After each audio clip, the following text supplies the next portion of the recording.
I've heard people say they want to know what others will say at their funeral. I don't recommend finding out the way I did.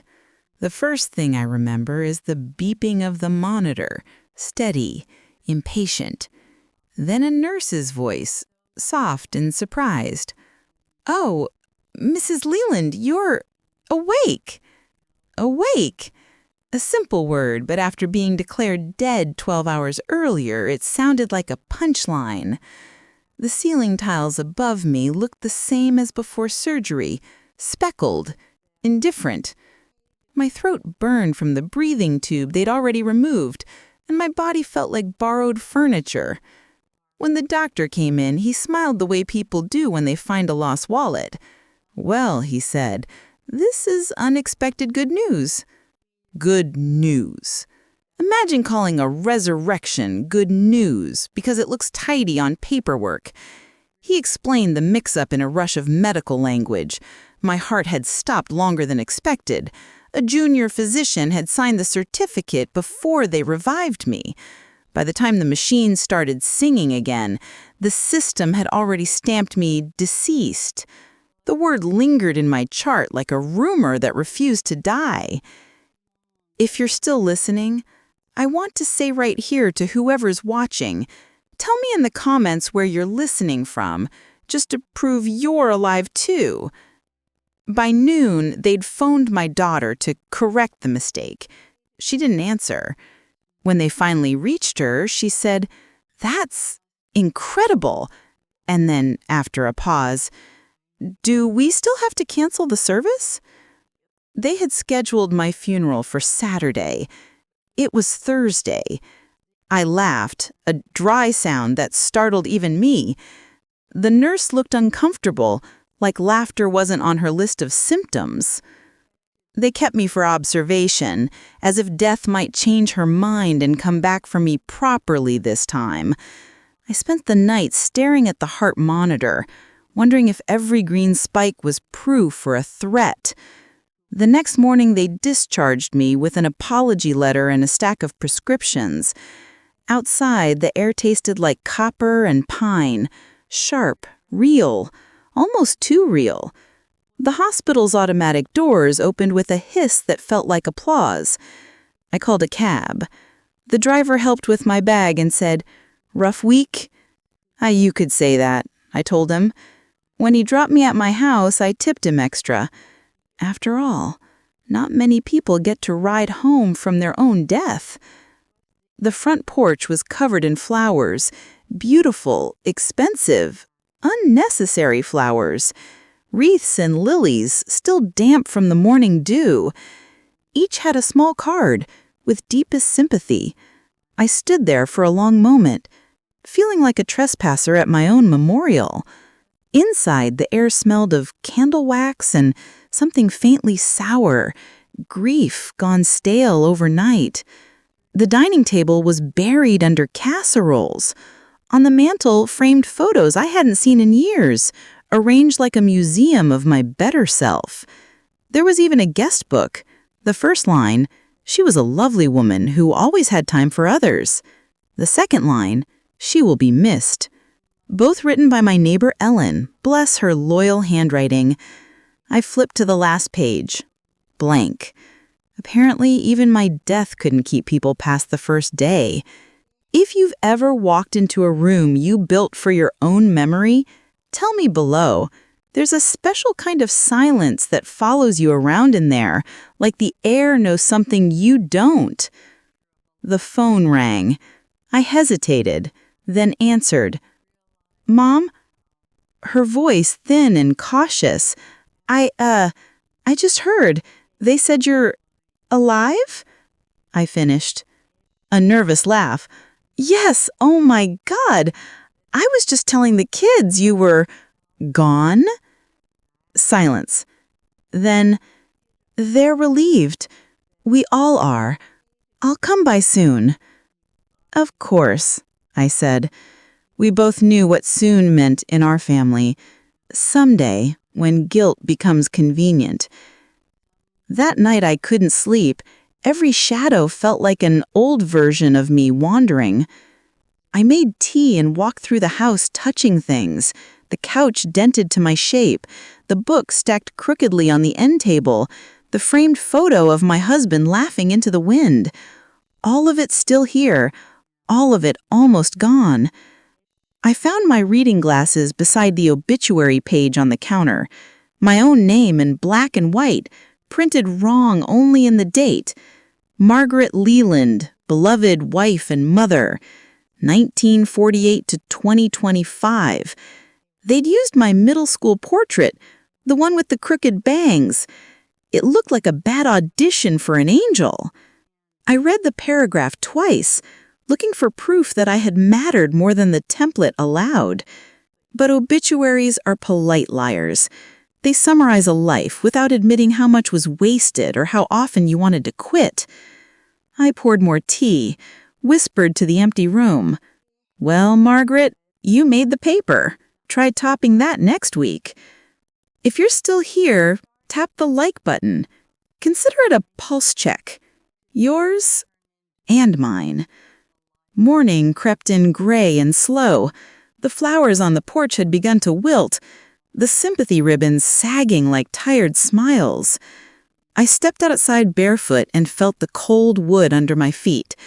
A bluebird landed on the railing, bright, unnecessary beauty. I said out loud, "Guess we both survived the storm." The world didn't answer, but the wind felt friendly.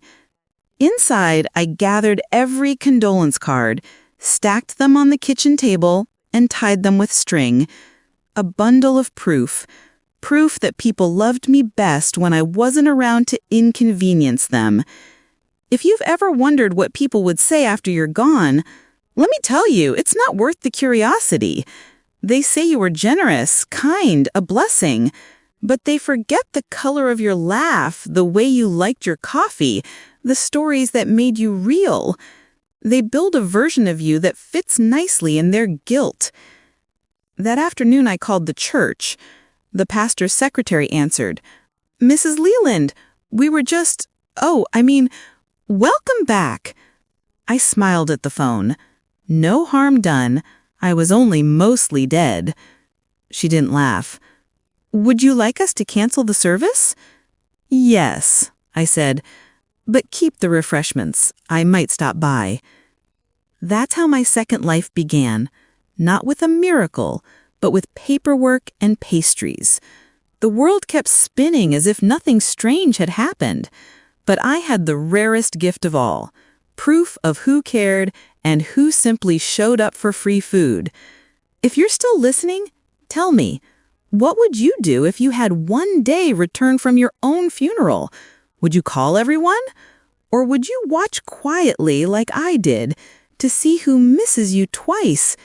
Because this story isn't about death anymore. It's about what you do once you've seen how little it changes the living. People assume coming back from the dead means trumpets, light, second chances. In truth, it's paperwork, whispers, and coffee gone cold before anyone remembers you can still drink it. The first week home, the phone rang constantly.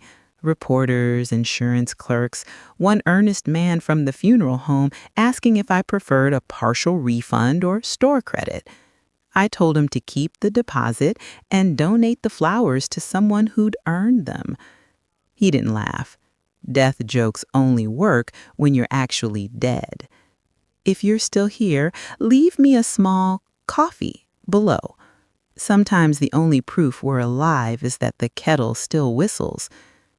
My daughter arrived the next evening, carrying a casserole and the look of someone visiting a crime scene. She hugged me cautiously, as if I might bruise. "Mom," she said, "you scared us half to death." "Good. Now we're even." We sat at the table, surrounded by floral arrangements that had started to wilt into something beautifully grotesque, petals curling inward, colors surrendering to brown. She said they'd planned a celebration of life. I said, "Well, let's celebrate mine properly this time, with me invited." Her husband came by on Sunday. He shook my hand instead of hugging me and called the whole thing unbelievable. I agreed, but disbelief fades faster than guilt. The grandchildren avoided eye contact, unsure if hugs were appropriate for the recently undead. One of them whispered, "Grandma, did you see heaven?" I said, "No, honey, just billing departments." By midweek, I noticed how people stepped around me in the grocery store like I was a fragile exhibit. Someone whispered, "That's her." It was the same tone people use for local landmarks and mild scandals. Ellen from next door left a card on my porch that read, "Welcome back, miracle lady." Inside, she'd written, "I still have your lasagna dish. Take your time." Small mercies.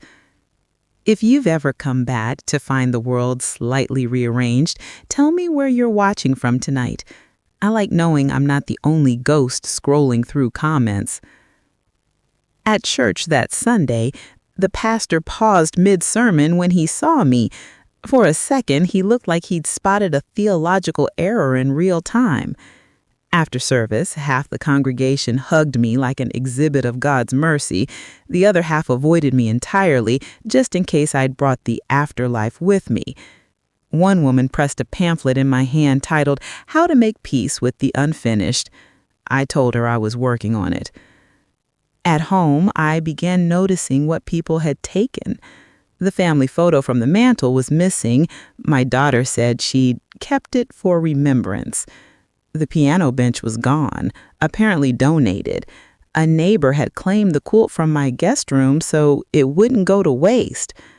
I wasn't angry. I was curious. Death reveals appetites the living hide. That night, I sat at my husband's old desk and made a list of what was missing, not to reclaim it, but to understand what people chose to hold when they thought I was gone. The list said more about them than about me. I tried to resume normal life. The hospital insisted on a follow-up check. The receptionist blinked at the file and muttered, "We thought you were closed?" The bank froze my account pending proof of life. So I walked in with my driver's license and pulse. The teller looked at me, then at the screen, then whispered, "The system still lists you deceased." I said, "Then this withdrawal is a haunting." She smiled nervously and approved it anyway. Even my mailbox argued with reality. Every letter addressed to the estate of Margaret Leland felt like an accusation. I started signing replies, "Return to sender, occupant revived." One afternoon, I caught my reflection in the hallway mirror and startled. Not because I looked different, because I looked the same. Everyone else treated me like a resurrection, but I was just the same woman who still forgot where she left her glasses and still talked to the television during the news. I whispered to the mirror, "You're still here. Don't let them turn you into a miracle." Miracles are exhausting. Survival is enough. If you've ever had to remind yourself you're still you after the world mislabels you, leave a leaf below. That's our secret handshake. A week later, my daughter called again. We should have a dinner, to reset, to move forward. Her tone had that careful cheer people use with recovering patients. I agreed, but while she thought she was planning a reunion, I was planning something else. Because every resurrection needs a sequel. I called the same pastor who had nearly fainted at my return. I said, "Can you lend me the church hall Friday night?" He asked, "For what occasion?" I said, "A dinner, a small resurrection party." He hesitated. "Will there be a message?" I said, "Yes, there always is." The next few days, I cleaned, baked, and gathered the sympathy cards into a neat pile. Each casserole dish was washed and relabeled "Property of the Living." I invited everyone who had attended or skipped my funeral. Family, neighbors, the florist, even the banker who froze my account. Most said yes out of curiosity. A few said no out of fear. The night before the dinner, I stood on the porch watching the mountains fade into blue shadows. Somewhere down the valley, wind chimes clanged, uneven but persistent. I thought of the obituary, of the half-truths printed in tidy columns, and of all the people who had grieved me, the version of me they preferred. Tomorrow, I decided, they'd meet the version that stayed alive. If you're still listening, stay close. I'll tell you what happened next and how the living finally learned to see me. I set the tables myself. 2 rows of white cloths in the church hall, the kind with a faint cross-hatch woven into the fabric so they catch the light and pretend to be nicer than they are. I borrowed real plates from the women's circle because paper feels like a picnic, and I needed this to feel like a witness. I polished the coffee urns until I could see a brave version of my face in them. I laid forks left, knives right. I put a small glass bowl of salt at the head of each table because sometimes the truth stings, and it's better to admit that from the start. The pastor unlocked the side door and wheeled in another tray of chairs. "Full house," he said, not quite meeting my eyes. Word got around. "Good," I told him. "Let it." I set the sympathy cards on a table near the entrance, tied in neat bundles with twine. A sign above them, hand-lettered, "Evidence." Next to that, the guest book from my living room, open to the blank page where grief got tired and went home early. A clean pen waited beside it. If you're listening, tell me where you'd sit. Front table or against the wall. I used to choose doors. Tonight, I chose the middle. The first to arrive was Ellen with a peach cobbler and the kind of hug that tells you how long a person plans to stay. She looked like a story, she said.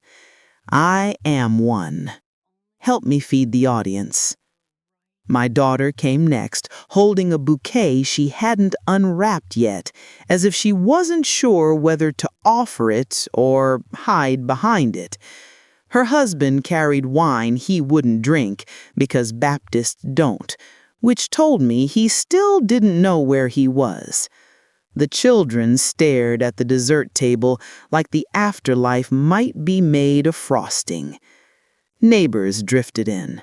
Those who had signed the book and those who hadn't. The banker who froze my account, the florist who'd done a lovely job making my death look expensive, even the funeral director. He took a chair in the back with a posture that said he was prepared to apologize in any direction. When the room filled with the hush that comes before a decision, I stood. "Welcome," I said.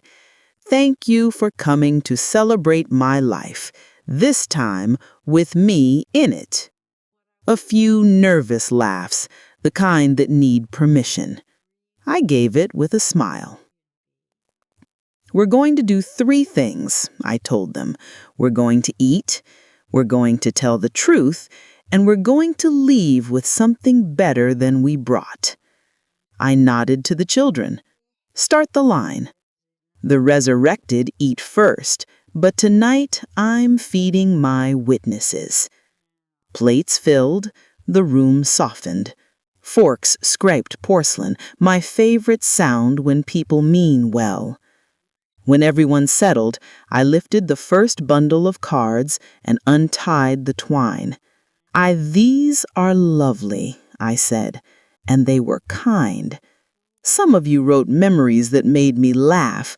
Some of you wrote the kind of words people write when there's a template in the drawer.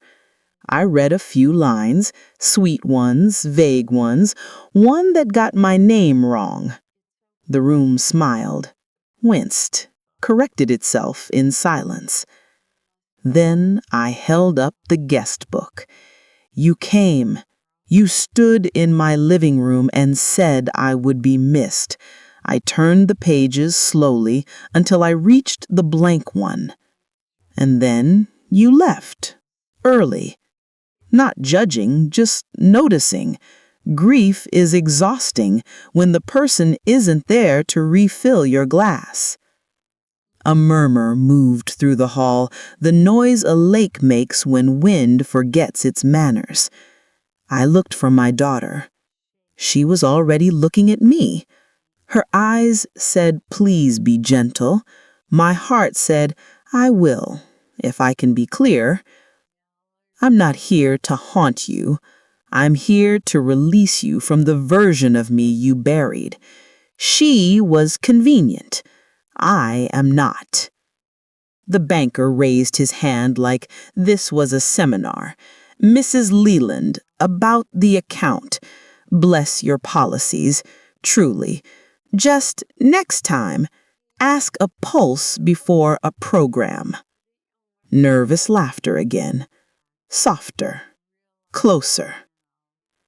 "If you're still listening, leave me a small leaf so I know you're breathing slower with me now.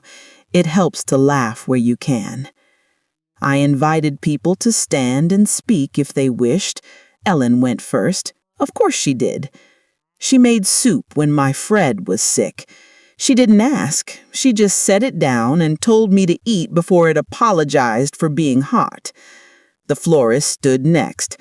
I arranged lilies because that's what the book says, but I should have brought marigolds. Margaret isn't a lily. She's a marigold.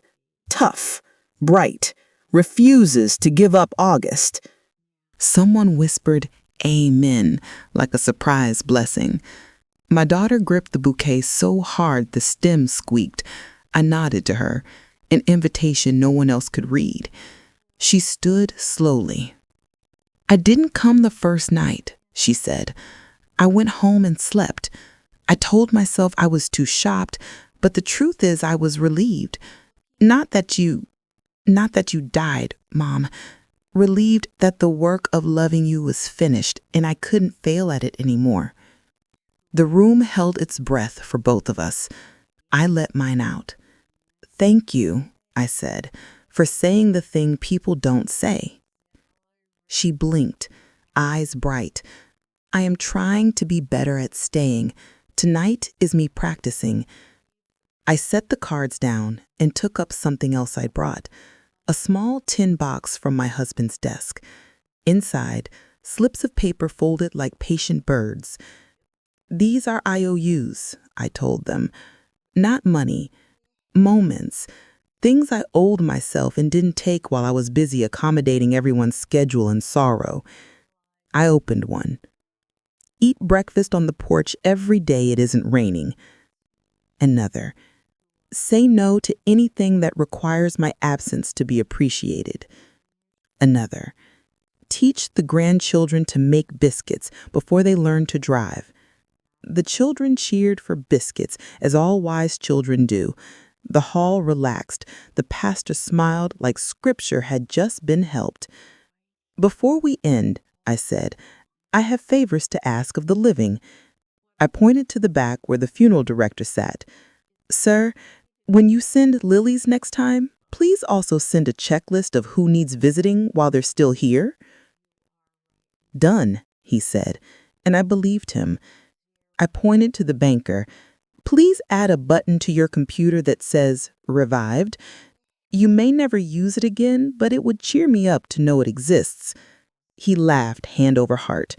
"I'll ask IT." I turned to the florist. "A marigold discount for anyone who proves they changed their mind in time." She dabbed at tears with the back of her wrist. "For you, forever." Finally, I faced my daughter. "Come here," I said. She walked up, bouquet trembling like a small nervous animal. I took it and set it on the table with the cards. "For the record," I told the room, "I forgive her for the words that found me before they were finished being cruel." I looked at my daughter again. Do you forgive me for the ways I made love look like labor?" She nodded hard. We hugged the way people do when a gate creaks open after years of weather. "If you're still here, press the like so I know your hands are free. One for mercy, one for truth." We ate cobbler warm enough to remind everything it was once fruit. The children asked me to tell a ghost story, which I did, about a woman who learned to haunt her own bad habits instead of other people's rooms. It got a laugh where it should. When the dishes were cleared and the coffee urn sighed and the clock over the kitchen hatch insisted on being ordinary, I tapped my glass with a spoon. "Before we go," I said, "I want to return some property." I lifted the guest book, carried it down the center aisle, and placed it on a side table with a fresh page open. Above it, I'd written another sign, "Attendance to the Living." If you plan to visit someone this week who is alive, sign here. Not me, I'm booked. Someone lonely, someone you've been postponing until their obituary reminds you who you are supposed to be. For a second, no one moved. Then a child, bless the uncomplicated, ran to the table and wrote a name with fierce, crooked letters. After that, a line formed. The pastor looked like he might cry for the good reason. My daughter took the pen and wrote 2 names. "Monday and Thursday," she said, showing me. "Recurring appointments." I told her, "Put them in ink. Pencil always knows a way out." We stacked chairs together the way communities do, as if cleaning up were an act of prayer. The funeral director offered to take the leftover sympathy arrangements to the nursing home. The banker carried the coffee urns without spilling doom. The florist gathered all the marigolds from her van and left them in a bright pile by the door, like a small sunrise we could divide. When the hall was empty, the pastor asked if I wanted the lights off. "Not yet," I said. "I like seeing a room after the truth has been through it." He nodded and gave me the keys for a minute. I walked to the middle, stood where the table had been, and listened to the echo settle. It sounded like relief wearing Sunday shoes. On my way out, I took the bouquet from the table and handed it to a woman I barely knew, quiet lady from the second pew who had written "I should have called" in the guest book. "Start here," I told her. "Take these to the person you mean." Outside, the mountain air was thin and honest. The stars looked like someone had thrown handfuls of salt into a dark bowl. I breathed in until it hurt a little, the good kind, the kind that reminds the body it has borders. At home, I put the tin box of IOUs on the kitchen counter and chose one without turning on the light. "Invite the living to use your porch like a waiting room for joy." I smiled and set it under the magnet shaped like a trout. There, I thought, policy update. If you're still listening, stay close. I'll tell you what I did with the days that followed, how I used them like a person who saw the invoice for her breath and decided to pay in full. The day after the dinner, the world looked different. Not shinier, just clearer, like someone had finally cleaned the glass between me and it. The morning sun fell through the curtains in bars of honey light, stripping the table that still smelled faintly of peach cobbler. There were crumbs, a few forgotten forks, and a single marigold petal that had hitched a ride home on my sleeve. It curled in the sunlight like it was thinking about blooming again. So was I. If you're listening right now, tell me where you're watching from. I like to imagine these mornings stretching across states, one quiet kitchen at a time.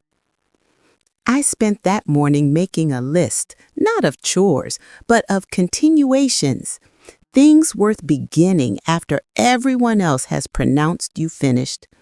1. Walk every morning until I recognize the sound of my own breath. 2. Write 1 letter a week to someone who thinks I've forgotten them. 3. Keep a jar by the door labeled Proof of Life. Fill it with small things I notice, feathers, ticket stubs, laughter. I taped it beside the fridge where the obituary used to be. By the next week, the phone started ringing again, not with condolences this time, but invitations. The librarian asked if I'd read to the children on Thursdays.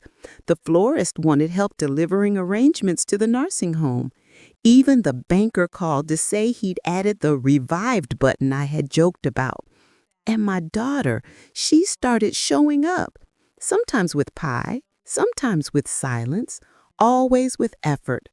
She sat with me on the porch while the air cooled and the crickets began their nightly meeting. Once she asked, "Mom, did it feel different being gone?" I told her, "No, sweetheart, it felt the same as being invisible." She nodded and reached for my hand. "Then I'll keep you in sight." If you've ever had to teach someone how to see you again, leave a comment below. It's harder than resurrection, but it lasts longer. The town adjusted faster than I did. At the post office, people smiled wider, waved longer. At the grocery store, the cashier said, "You're my favorite comeback story." Even the pastor began using me in sermons, like Mrs. Leland, who reminds us that grace sometimes arrives with paperwork. I didn't mind. There are worse ways to be remembered than accurately alive. But I learned something those first weeks of my second life. People are generous when they believe they're out of time. When they think the clock reset, they hesitate again. So I made a rule. Anyone who visited had to bring a story, not flowers. They could sit on the porch, drink my too-strong coffee, and tell me something real. The porch became a kind of confession booth with better snacks. One afternoon, Ellen came by with her grandson. He looked at me, curious, and asked, "Are you the lady who died?" Ellen gasped, "Daniel!" I laughed. "It's fine. I'm the lady who lived instead." He thought about that and said, "That's cooler." Kids understand resurrection better than theologians. I started writing again, small pieces at first, letters to myself, stories on napkins. I kept a journal titled Field Notes from the Afterlife and filled it with ordinary miracles, the smell of rain on concrete, the way the kettle starts to hum before it boils, the sound of someone remembering your name correctly. I underlined moments that felt worth paying for twice. And when I filled the first notebook, I mailed it to my daughter with a note. "Keep it safe. Read it when you forget I'm still learning." She texted later, "Reading now. It feels like church." The next month, I joined the library circle officially.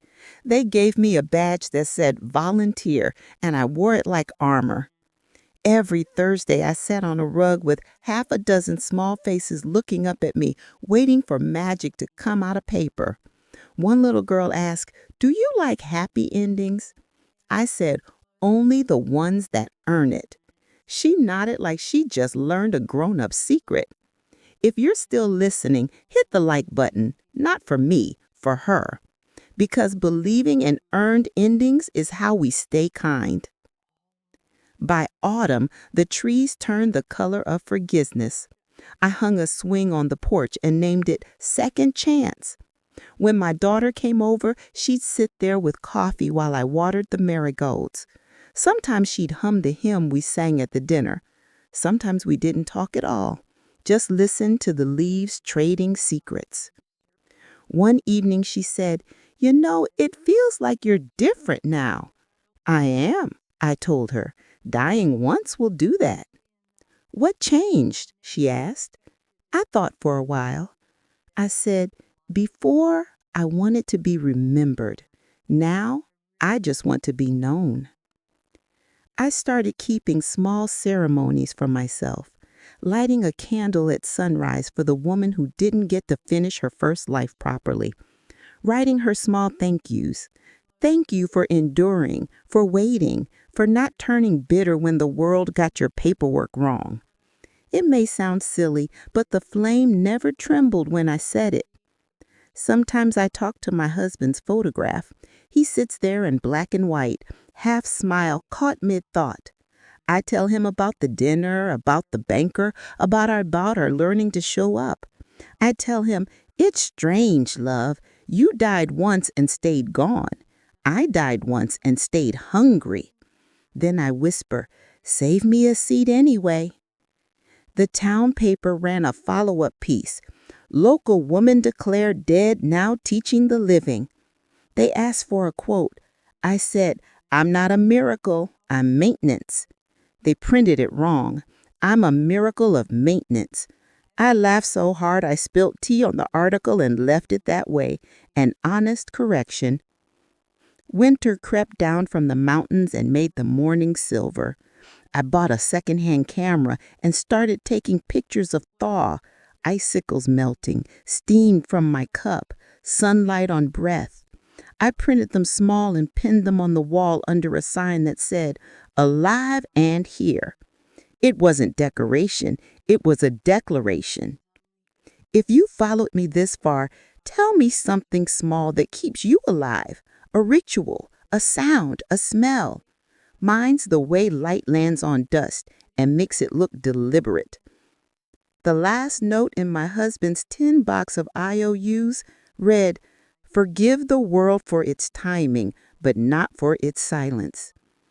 I think that was his way of saying, speak even when no one asks. So I do, here, now, into this microphone, through this camera, across whatever screen you're holding, because silence is the only thing that ever really buries us. So if you can hear me, if you can still feel your own pulse while these words sit in your ears, take one deep breath. Now another. Congratulations, you're already halfway to resurrection. And when this ends, go find someone who's still here and remind them of it gently. Tell them they don't have to die to be seen. Tell them I said so. Because here on True Life Stories, we don't just tell stories, we remember them. And we stay alive long enough to live the ending twice.